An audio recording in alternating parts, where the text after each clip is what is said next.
నాకు అప్పుడప్పుడు ఒక డౌట్ కొడుతుంటది.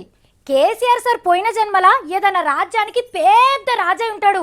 అప్పుడు అనుకున్న పనులు కొన్ని మిగిలిపోయి ఉంటే ఇప్పుడు వాటిని కథం చేద్దామని మళ్ళా ఉంటుంటాడు. ఎందుకు ఇట్లా అనిపిస్తుందంటే ఇగో గీసుంటి చూసినాక అట్లనే అనిపిస్తుంది నాకు. చూడండి కేసీఆర్ సార్ కు పబ్లిక్ అంటే ఎంత పేమ్ ఉన్నదో. రాజు దలుచుకుంటే దెబ్బలక్కర్వా అని అంటారు కానీ అదే రాజు దలుచుకుంటే మంచి పనులు కూడా గంతే జల్దినైతే అని చూపెట్టింది ఇగో మన కేసీఆర్ సారు. అయితారన్నాడు ఈ హైదరాబాద్ అవతలి బాదుకుండే నాగోల్ దగ్గర తెలిసిన వాళ్ళ ఇంటికాడ ఏదో దావత్ ఉన్నదని సీఎం సార్ పోయిండు.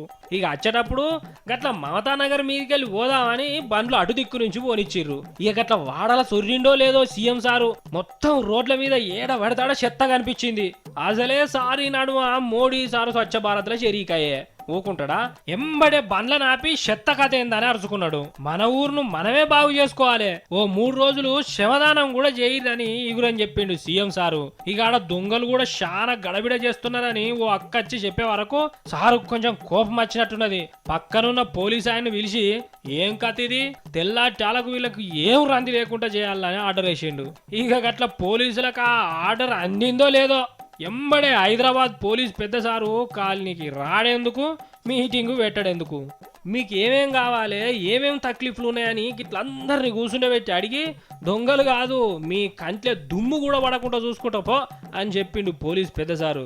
ఇక పనిల పని కేసీఆర్ సార్ అంతా మంచోడు లేడని కూడా యాద్ చేసుకున్నాడు.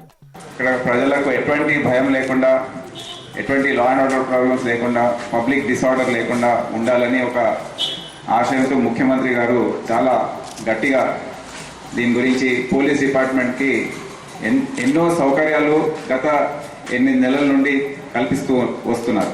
అంటే చూసిరా సీఎం సార్ ఒక్కడే ఎన్నని పనులు చేస్తాడు చెప్పురి. దొంగలను పట్టుకునే పోలీసు వాళ్ళ పనిని కూడా కేసీఆర్ చేసే కాడికి వచ్చింది అవ్వారం. కానీ జనం బాధలను ఇంత దగ్గరకు వచ్చి తీర్చే ముఖ్యమంత్రిని అయితే చూడలేదు అని అనుకొని సంబరపడుతున్నారు పబ్లిక్.